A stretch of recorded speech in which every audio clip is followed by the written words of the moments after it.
An Alabama man is suing the Trump administration after immigration agents arrested him twice in 3 weeks despite him having a valid real ID and U.S. citizenship. Which side are you on? Which side are you on? In Alabama, a citizen was detained by ICE twice. Here, there's lots of reporting on it. I'm just reading from the USA Today one. A U.S. citizen, important, born in Florida. U.S. citizen construction worker was detained by ICE twice. Now he's suing in USA Today by Lauren Villagran. The video actually went viral the first time that he was arrested. The article starts with, an Alabama man is suing the Trump administration after immigration agents arrested him twice in 3 weeks, despite him having a valid real ID, the thing that you got to have, and U.S. citizenship. The new lawsuit alleges that masked immigration agents are targeting people based on their race, ethnicity, or occupation and terrorizing U.S. citizens who fit a certain profile. DHS Assistant Secretary Tricia McLaughlin said in an emailed statement to USA Today that allegations that DHS law enforcement officers engage in racial profiling are disgusting, reckless, and categorically false. But reports of Americans being detained in President Donald Trump's immigration crackdown are rising. From an Iraq war veteran held for 3 days in Southern California to the citizens whose apartments were ransacked in a recent Chicago raid. That one was crazy. I don't know how much y'all have read about that. But they literally took everybody in the complex out of their house, some of them naked, held them, detained them for hours in the middle of the night. Men, women, children, old people, and breaking down doors, destroying their personal property. U.S. citizens. Crazy. In the name of safety. In the name of protecting U.S. citizens, ostensibly. So the fellow's name is Leonardo Garcia Venegas.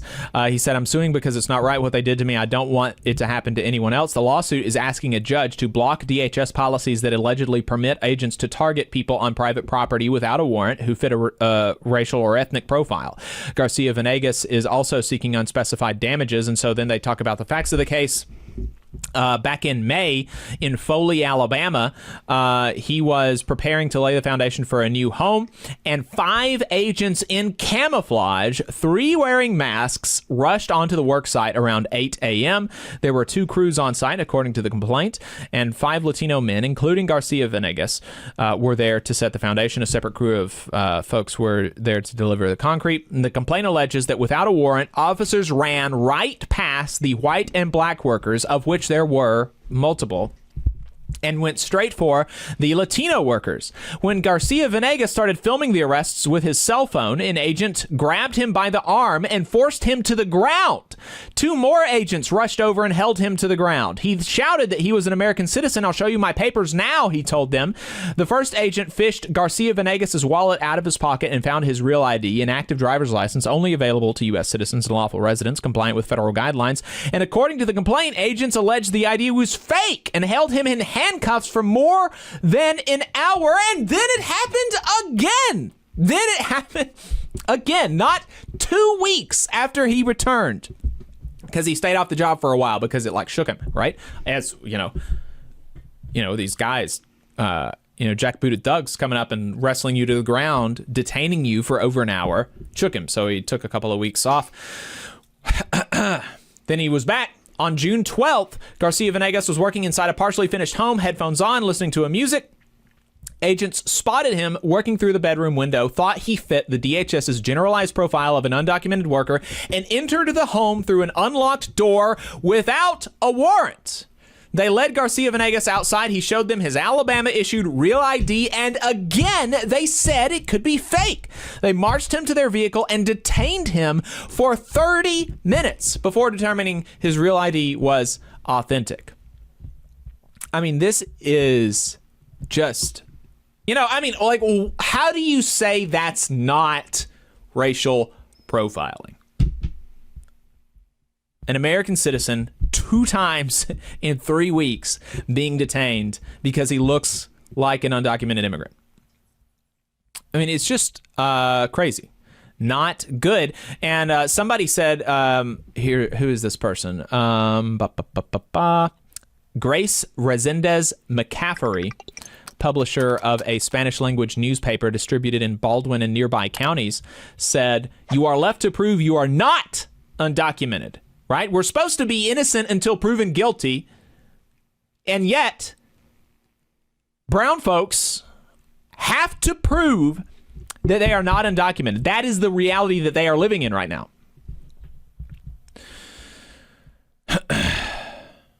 And so there you go. That's why he's suing.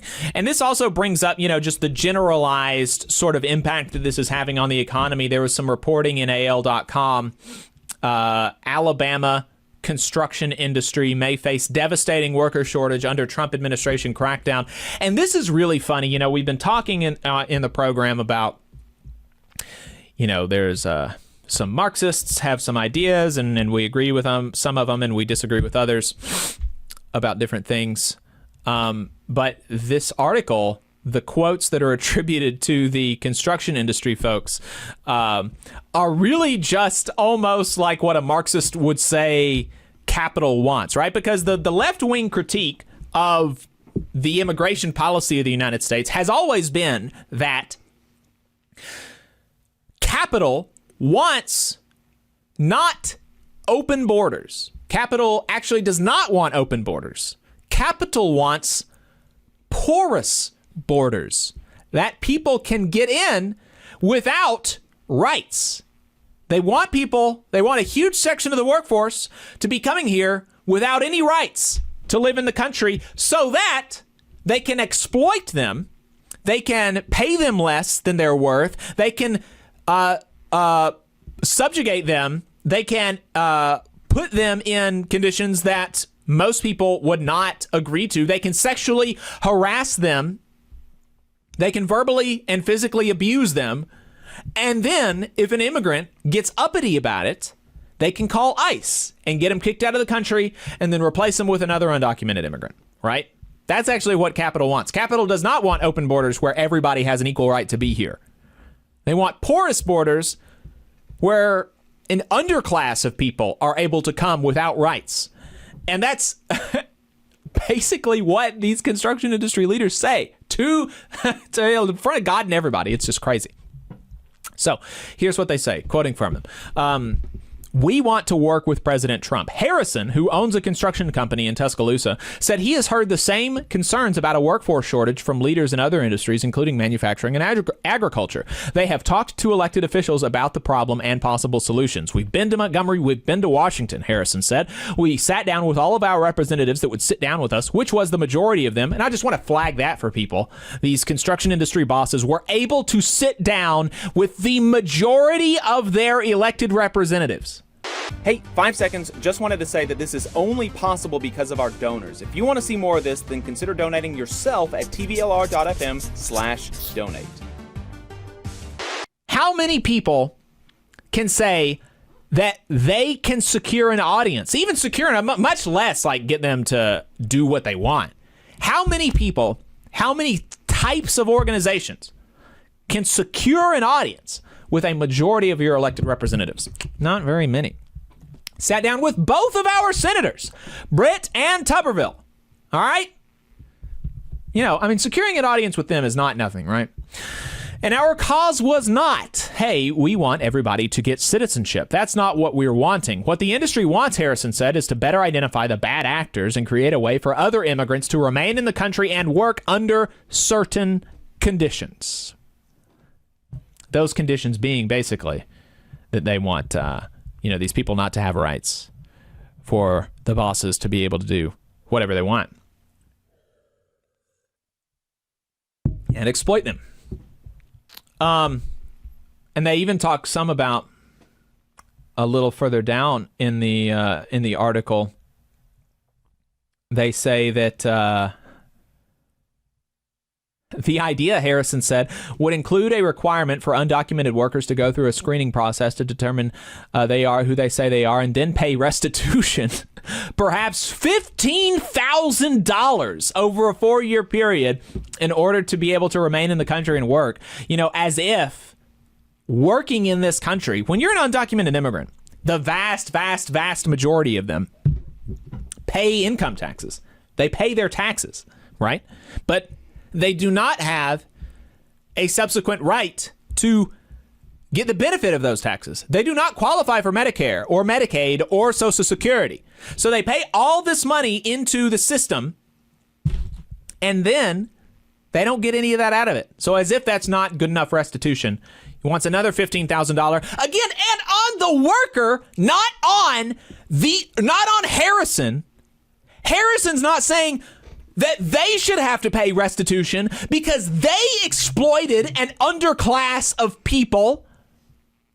In some cases, even, yes, at the expense of immigrants who are here legally or native-born citizens. They exploited these people, and they don't have to pay restitution. It's the undocumented immigrant who this guy wants to pay restitution. Because as if he has been wronged. I mean, it's just so, the more I think about it, the more upset I get about this and this guy.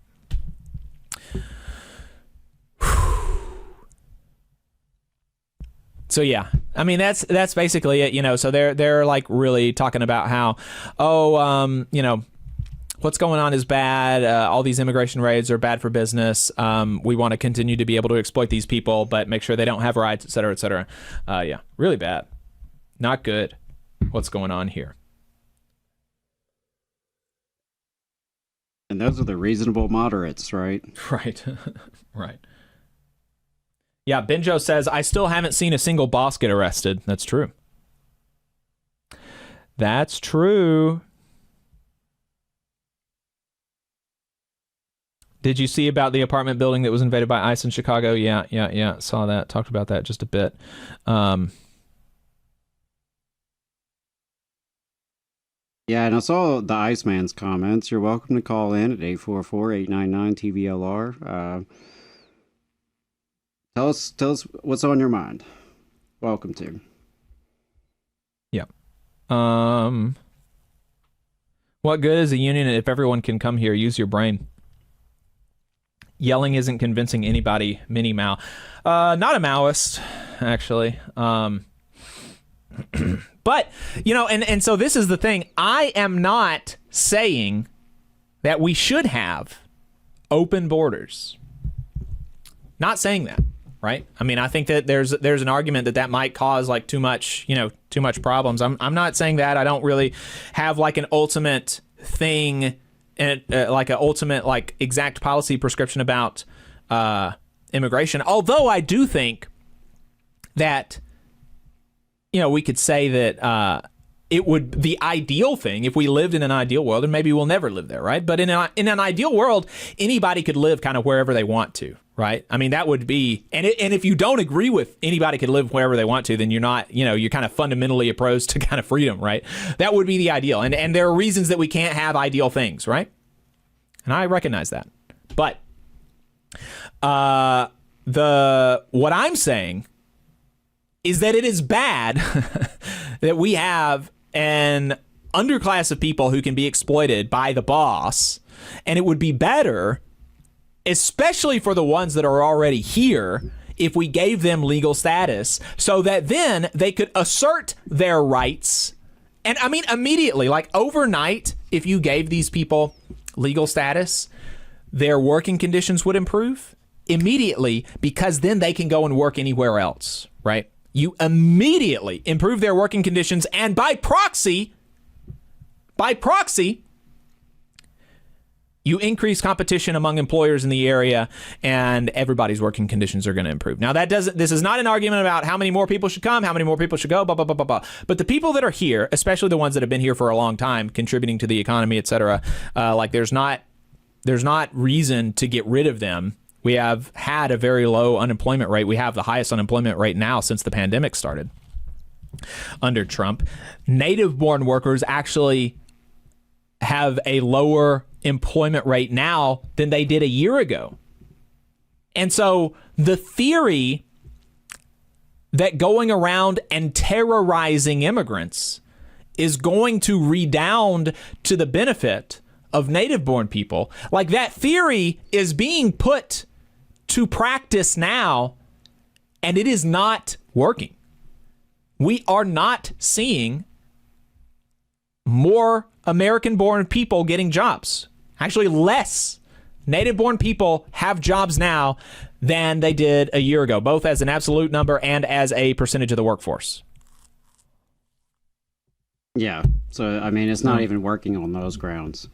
But, you know, just as a humanitarian, even if like it theoretically worked, that terrorizing all these people and campaign of mass deportation somehow, you know, modestly improve the employment statistics, like for everyone who's left, like, is it really worth it? Right? Because there are so many ways it's damaging the economy and damaging the working class. But most importantly, just as a humanitarian, like, I can't justify what we're seeing. It's not right. It's just not right to do this to people. I don't have any beef with anybody because of where they're born. Period. We don't get to choose where we're born. It's part of the reality. We don't get to choose that. And if people came to this country desperate, broke, striving for a better life, why should I be mad at them? They haven't done anything to me. Right. They haven't done anything to any of us. And I mean, it is worth pointing out that is how, for the vast majority of like white people in this country, our ancestors came during a period where America did actually have open borders, right? And so now open borders in the past, you know, was less disruptive because it was more difficult to move places. It is easier to move now. And so that's another reason that open borders as a concept would potentially create more strain than it did then. But just as a fact of the matter, you know, again, let's talk about facts. America had open borders until 1882. My family came here before 1882. My family, and even from 1882, there was only one immigration law, even in 1882, and it was just like Chinese people can't come here. Everybody else is fine. If you're Chinese, you can't.